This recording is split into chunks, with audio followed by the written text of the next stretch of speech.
Bonjour, chers internautes, nous sommes ravis de nous rencontrer, j'espère que vous vous portez bien. Nous aussi, nous sommes ravis de vous retrouver et aborder une troisième étape donc dans le cheminement de ce livre, de cette lettre aux Romains. Et nous abordons un domaine qui est très particulier, qui est la condition de l'être humain.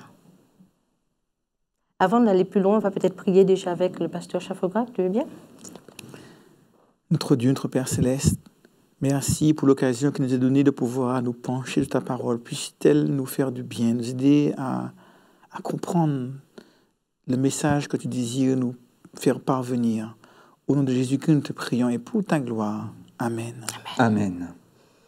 Avez-vous jamais entendu cette phrase concernant la nature humaine? Les gens sont fondamentalement bons. Êtes-vous d'accord avec ça?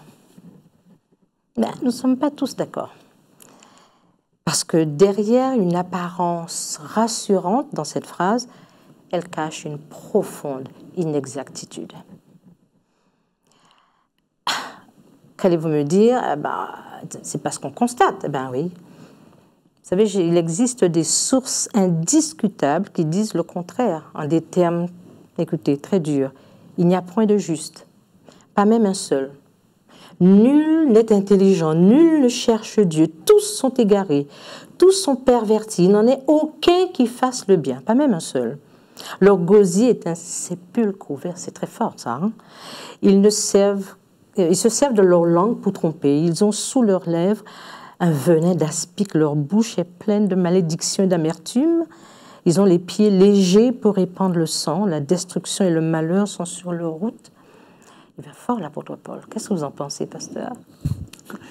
L'apôtre Paul écrit à des membres d'Église qui vivent dans une société décadente. Il faut qu'on comprenne que la prostitution sacrée, les orgies, les jeux du cirque et des monnaies courantes à l'époque de Paul. Et dans le chapitre 1er de son épître aux Romains, il fait un état des lieux.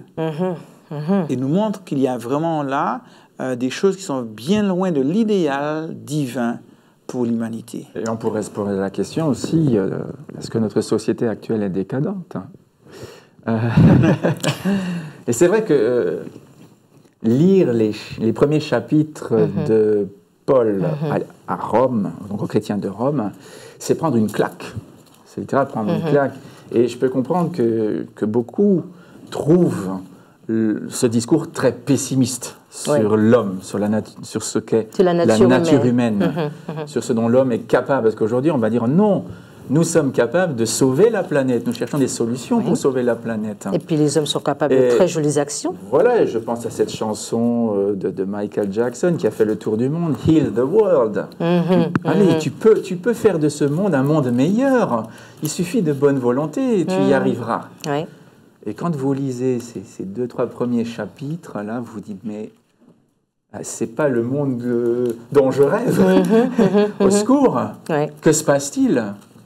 Pourquoi l'être humain en est-il arrivé là? D'ailleurs, on serait surpris de voir à quel point les grandes villes de l'époque ressemblent à nos grandes villes d'aujourd'hui. À l'époque, il y avait une architecture extraordinaire. Dans les villes romaines, il y avait l'eau courante, le tout à d'égout, des routes éclairées, pavées, des moyens de communication, des moyens de transport. Donc, on était là vraiment dans un environnement urbanisé avec des grands édifices pour pouvoir faire des rencontres publiques, soit dans les bains publics, les gymnases, les amphithéâtres, etc. Et l'amusement était devenu quelque chose de normal, de légitime. Et on retrouve d'ailleurs la haute bourgeoisie de l'époque de Paul dans les grandes villes, eh bien, ils ne vivaient que pour s'amuser. Ils ne travaillaient pas. Ils avaient des esclaves pour cela. Et la disparité entre riches et pauvres était aussi très importante. Alors, tu disais, est-ce qu'aujourd'hui c'est mieux? Non, parce qu'on trouve une constance chez l'homme, c'est-à-dire des actions égoïstes. On est d'accord, hein, des actions égoïstes, on trouve des actions de haine, la violence, l'immoralité, la haine, s'infiltrent dans tout ce qu'on entreprend. Même si on a un idéal très élevé, on trouve que des mêmes personnes capables d'idéal élevé, capables aussi des actions les plus basses, les plus viles. les plus meurtrières, les mêmes. Alors, la Bible dit que l'homme est enclin au mal et que le mal lui est plus facile, plus accessible que le bien. Et on aimerait se convaincre du contraire. Hein. D'ailleurs, on peut lire un passage qui va dans ce sens, dans le livre de la Genèse. Oui. Si je lis dans Genèse, au chapitre 8 et au verset 21, l'Éternel sentit une odeur agréable. Et l'Éternel dit en son cœur, « Je ne maudirai plus la terre à cause de l'homme, car les pensées du cœur de l'homme sont mauvaises dès sa jeunesse. » Autrement dit, ce n'est pas la société qui va pourrir l'être humain. Dès sa plus tendre enfance, l'homme a en lui une propension au mal. Alors que Rousseau disait justement le contraire. Oui. Il pensait que le petit homme naissait bon. Ben oui, c'est bien ce que je... Que la société s'évertuait à le corrompre. Oui, c'est un petit peu ce que je disais. Fondamentalement, effectivement, les penseurs pensent que effectivement, l'homme est fondamentalement bon, alors que la Bible enseigne autre chose. Il y a une espèce de dualité, là, chez l'homme qu'on trouve, et parce qu'effectivement, tout ce que touche l'homme peut être empreint de dépravation, d'un certain égoïsme. Alors, ce qu'on pense, et que la Bible nous enseigne, que Dieu met en l'homme le désir de faire les choses bien. Heureusement. Mais déjà, avant ce désir, il faut qu'on prenne conscience que lorsqu'on dit que l'homme est né pécheur, en quoi un petit bébé de 3 mois a-t-il péché? Oui.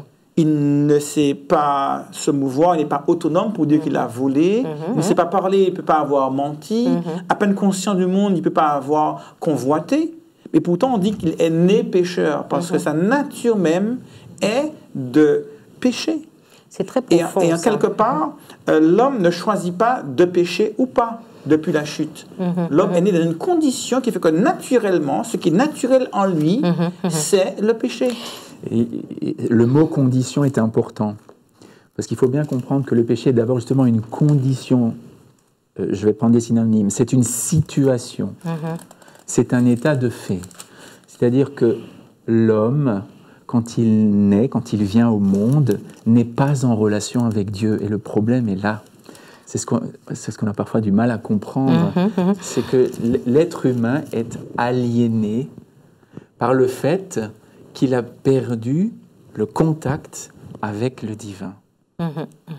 Et de cette perte de contact, de cette rupture de relation, découle des maux sans nombre. C'est vrai qu'on va un petit peu anticiper dans les textes, mais l'apôtre Paul va l'expliquer très bien dans la lettre aux Romains, au chapitre 7. Il dira un moment, « Je suis vendu au péché ». Voilà. Il dit, alors que j'ai envie de faire le bien, mais il y a une force en moi qui me pousse à faire le mal. Et ça, je trouve, moi j'aime beaucoup cette explication. On sent que l'homme est contrôlé par une autre force qui est la sienne et qui le pousse presque inexorablement à faire ce qu'il n'a pas envie toujours de faire. Autrement dit, l'envie de faire le bien ne suffit pas. Voilà. Mais ça, on y reviendra un peu plus tard. Mais déjà, le constat, il est là. Oui. Il faut qu'on l'accepte. Oui, c'est-à-dire que je ne peux rentrer dans un rapport à Dieu, dans un désir de salut, que si je reconnais que ma condition n'est pas satisfaisante.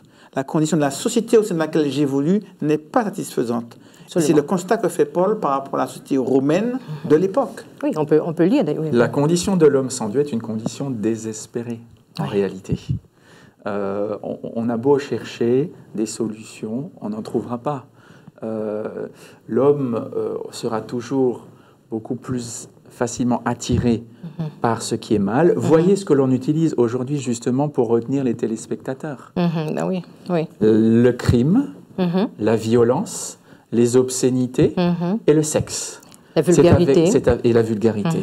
C'est avec ça qu'on fait marcher le commerce, on va dire, des salles de cinéma, etc., etc. Tout à fait. Je suis peut-être un peu dur, mais c'est une réalité. C'est une réalité. Et ce qui est surprenant aussi à travers cette lecture, c'est la lucidité de l'apôtre, la lucidité de l'homme qui rédige ces lignes-là, qui finalement enferme tous les hommes dans cette condition-là en disant les chrétiens ou les juifs en son temps n'en sont pas exemptés. Tout à fait. Et pour sortir de cette situation, beaucoup ont imaginé trouver des solutions dans différents systèmes. Longtemps, on a cru que la politique pourrait changer les choses, pourrait rendre un monde meilleur. Ouais. Hein, par le partage des richesses, où tout le monde Au touche même la même niveau. chose, au même niveau, que ça améliorait la condition humaine. Et l'histoire nous montre que non. Après, on a cru que la science allait rendre le monde meilleur, par les découvertes technologiques, par les inventions multiples et variées, qu'on ait à mettre un certain confort, apporter un certain confort, permettant à l'homme de mieux vivre et de mieux partager avec les autres. Il n'en est rien. Oui, on voit la situation demeure. Et donc, on a cherché beaucoup de solutions. Et Paul, dès le départ, écrit déjà que la solution ne réside pas en l'homme, ni en ses compétences. Je propose qu'on le lise, hein, qu'on lise ce qu'il dit au chapitre 2, je crois. Oui. Déjà avant, hein, on est d'accord, c'est la condition morale ici qui est décrite. Alors, vous proposez... Verset 28 et à 32, je dirais. Du chapitre 1er. Ok. Comme ils ne se sont pas souciés de connaître Dieu, voyez, pas de relation là entre l'homme et Dieu, Dieu les a livrés à leur sens réprouvé ou désorientés pour commettre des choses indignes, étant remplis de toute espèce d'injustice, de méchanceté, de cupidité, c'est l'avarice, de malice, plein d'envie, de meurtre, de querelle, de ruse, de malignité, rapporteurs, médisants, impies, c'est-à-dire rejetant Dieu, la religion, la Bible, arrogants, hautains, fanfarons, ingénieux au mal, rebelles à leurs parents, dépourvus d'intelligence, de loyauté, d'affection naturelle, de miséricorde. Tout à fait.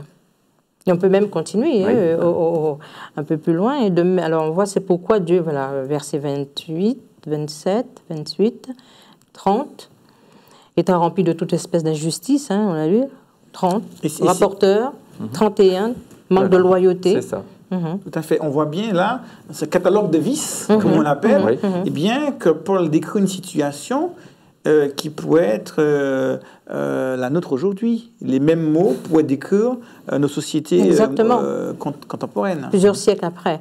Alors, donc, si on parle de la condition des hommes, on voit que la Bible nous enseigne quelque chose que le monde n'enseigne pas. Même si le monde fait le constat, ils n'ont pas les mêmes explications qu'en ce que propose la parole de Dieu. La parole de Dieu propose le fait que l'homme ayant péché, il est investi par des forces qu'il ne contrôle pas toujours. Hein, c'est pour ça qu'on peut trouver des personnes les plus honnêtes, les plus droits, jusqu'à présent, qui peuvent commettre des actions irréparables. Hein, alors, la condition humaine, sans Dieu, on pourrait dire qu'elle est comment, la condition humaine, sans Dieu? Elle a l'apparence sociétale, dans la société, de choses parfaites. Alors, parce qu'il y a deux considérations qu'il faut... C'est vrai que l'hédonisme prévalait à l'époque, c'est-à-dire leur désir de faire de la recherche du bonheur, du plaisir, le centre de tout. Et la manière dont les sociétés romaines étaient organisées, c'était pour permettre vraiment à ces hommes qui étaient riches de pouvoir avoir du plaisir en toutes choses. Hein. Même lorsqu'ils allaient aux latrines, il y avait tout un protocole, des choses qui étaient mises en place. Quand ils allaient au bain, à quoi que faisaient-ils durant leur journée? Ils passaient leur journée à aller au bain, au théâtre, au jeu du cirque, puis au bain à nouveau, puis à manger, puis à faire une orgie, puis la prostitution sacrée, et à nouveau donc au bain. Ils allaient au bain 3, 4, 5, 6, 7 fois dans la journée. Et donc il y avait vraiment une volonté de faire du plaisir, le maître mot, pensant y trouver le bonheur. Et Paul va dire que le seul épanouissement possible est en Christ. Tout à fait. Ce qui était intéressant, c'est que la corruption touche aussi, comme le dit l'apôtre Paul, le monde religieux. Parce qu'on pourrait nous reprocher de dire, vous êtes des propres justes, vous estimez que l'homme de la rue est corrompu, mais vous ne vous sentez pas concerné. Voilà. Eh bien si, nous sommes tous concernés, qui que nous soyons. Et l'homme de foi, justement, aussi, doit reconnaître qu'il y a en lui une force qui le pousse vers le mal, vers le vice, vers la violence, vers l'immoralité. Une force naturelle que seul, dira l'apôtre Paul, l'Esprit de Dieu peut neutraliser. Combattre, tout à fait. Et donc, d'où l'importance d'avoir une vie en Jésus-Christ une vie qui offre à l'homme une alternative différente, à savoir qui nous donne accès à des valeurs qui ne sont pas, qui ne sont pas les valeurs forcément du monde, mais ce sont des valeurs qui permettent un recul du péché. Parce qu'il faut appeler les choses par leur nom. La Bible dénonce le péché. Oui. Hein, et donc nous devons l'appeler par son nom. Et qui peut être la personne? Et Paul en parle comme d'un mystère, puisqu'il n'est pas naturel pour l'homme de croire que ce qui me donne du plaisir me rend malheureux. Oui, ben oui.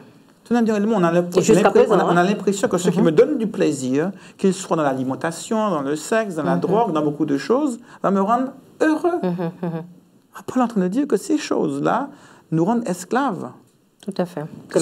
Et que la recherche du plaisir ne saurait être une voie vers le bonheur. C'est révolutionnaire. Et c'est encore aujourd'hui un mystère. Comment ce qui me fait plaisir peut-il me rendre malheureux? Et c'est vrai que tous ces vices qui sont mentionnés ici sont autant de, comment on peut dire, de manières de transgresser la loi de Dieu, qui est une loi juste, une loi universelle, une loi morale, une loi qui conditionne le bonheur de l'homme.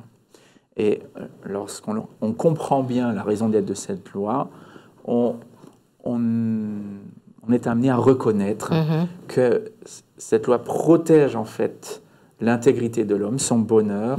C'est une loi qui sécurise les relations, très entre important, personnes.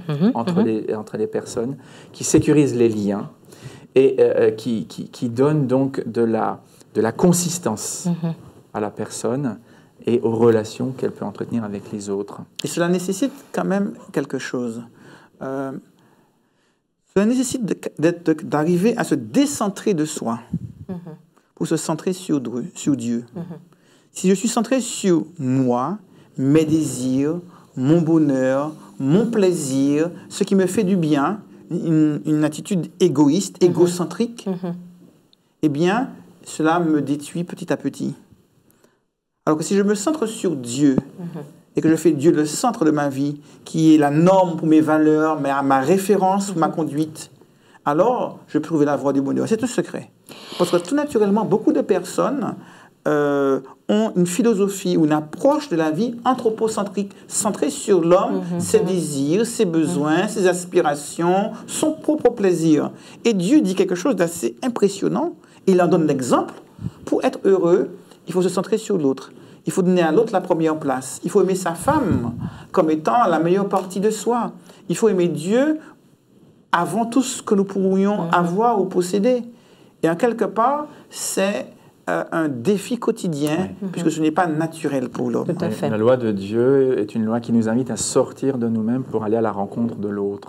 Déjà la rencontre de Dieu, qui lui va nous aider à aller à la rencontre de l'autre. Je voulais qu'on lise, si vous voulez, le chapitre 1, le verset 32, par rapport à tout ce que tu as lu tout à l'heure, qui exprime la condition de l'homme, l'état de l'homme sans Dieu. L'homme sans Dieu. Voilà.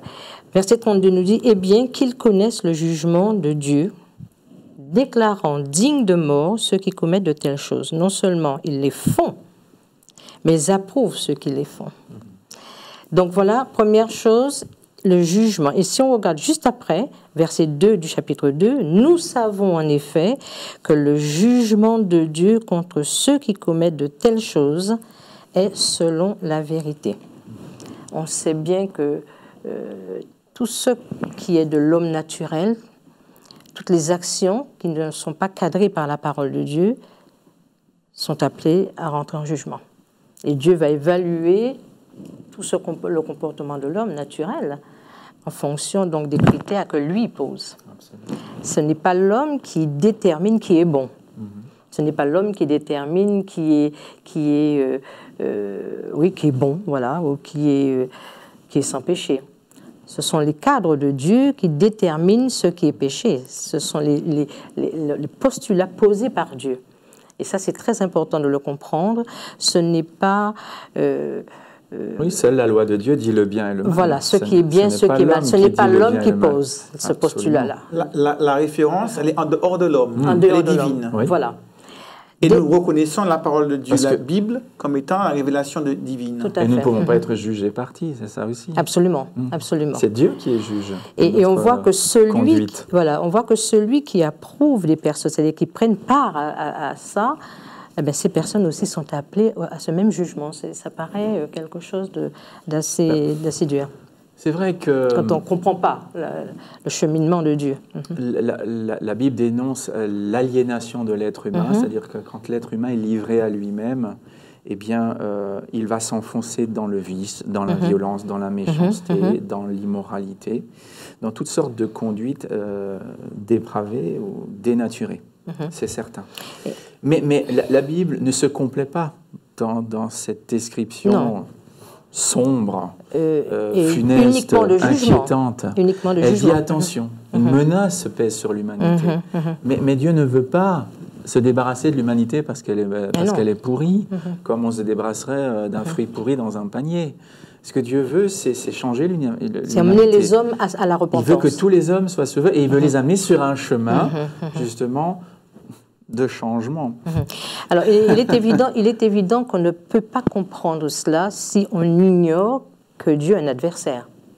Quelqu'un qui lui a déclaré la guerre et qui a déclaré la guerre à tous ceux qu'il a posés comme postulat pour le bonheur de l'homme. Si on l'ignore, d'ailleurs, je crois que c'est Voltaire qui avait dit la plus grande réussite de l'adversaire, c'est de faire quoi qui n'existait pas. Hein, donc, c'est ça. Je veux dire, on ne comprend pas comment Dieu veut le bonheur de l'être humain si on ne comprend pas que l'autre, lui, veut la perte de l'être humain.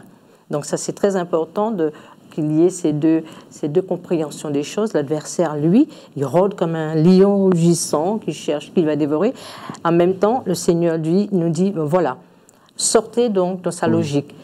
Je vous propose quelque chose d'ailleurs, je crois que c'est dans Deutéronome, il est dit, je mets devant vous le bien et le mal, je crois que c'est dans Deutéronome, il dit, voilà, je mets devant vous la vie et la mort, le bien et le mal, choisis la vie pour que tu vives. Voilà l'invitation de Dieu, choisis la vie. Et on voit que l'homme naturel ne choisit pas la vie éternelle. Et quand on considère